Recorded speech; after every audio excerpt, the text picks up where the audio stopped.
আপনারা জানেন রাতে একটা অনাকাঙ্ক্ষিত ঘটনা ঘটে গেছে। এইটা 5টার দিকে, অ্যারাউন্ড 5টার দিকে আমি 5:06 কন্ট্রোলে যখন ফোন করি আমাকে জানাইছে যে 5:05 এরকম একটা ঘটনা ঘটছে। তো এইটা আমরা আপাত দৃষ্টিতে দেখে যেটা মনে হচ্ছে এটা কোনো অ্যাক্সিডেন্টাল না, কেউ ইন্টেনশনালি এটা করছে, এইটুকু আমরা নিশ্চিত। আপনারা দেখতেছেন চতুর্পাশে এখানে প্রচুর ক্যামেরা আছে। আমরা আমাদের যে ইনভেস্টিগেটিং টিম তারা আসতেছে, আমরা ওই যে ডিজিটাল যে রেকর্ডগুলো হয় ওইটা আমরা নিব, ফরেনসিক করব, আমরা এটা ডিটেকশন করে ফেলবো ইনশাল্লাহ। তো এই পর্যায়ে আসলে বলার ওই আসে না, স্কোপ আসে না যে পার্টিকুলারলি কারা করছে বা কারা করে নাই, এইটা এই মুহূর্তে বলা যাবে না, এটা ইনভেস্টিগেশনে বাইর হবে। তবে প্রাথমিকভাবে ধারণা করা যায় যে এখানে দেখছেন যে 2টা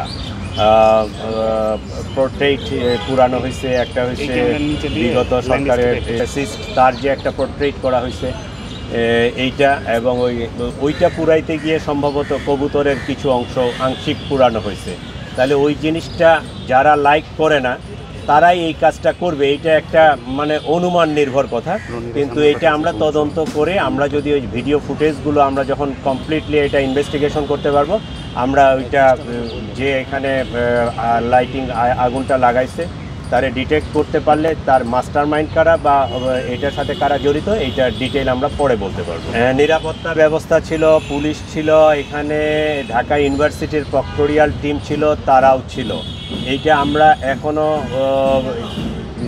যেটা আমি প্রাথমিকভাবে শুনছি প্রক্টোরিয়াল টিমের 2জন সদস্য ছিল, তারা 5টার দিকে সম্ভবত মসজিদে নামাজ পড়তে গেছে এইরকম।